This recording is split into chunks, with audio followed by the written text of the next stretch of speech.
naman, sana nakaligtas yung mga bata. No? Maliliit pa yun.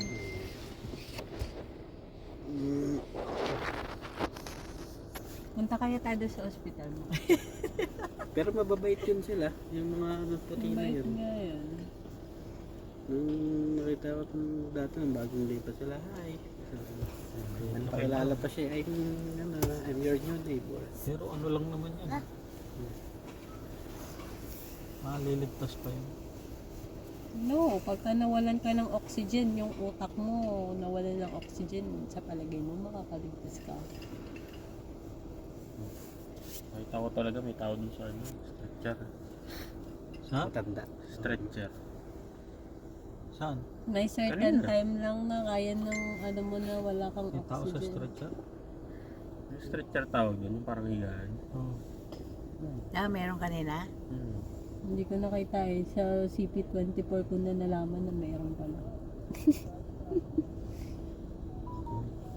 May sonar. Bawal naman din dyan pag-uwas eh.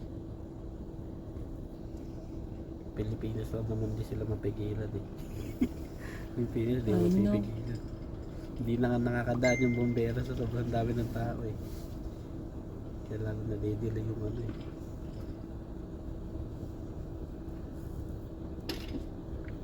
Hindi rescue.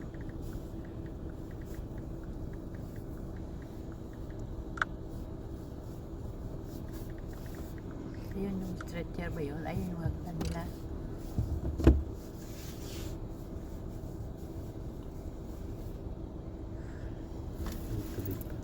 Ito si Kuya doon sa ano nakatira sa atin eh. Ayun eh, ito yung kapitbahay natin eh. Sa 8 ba yan? 10 tayo eh, 10. 8 ata yung 8 ano yun. So yun.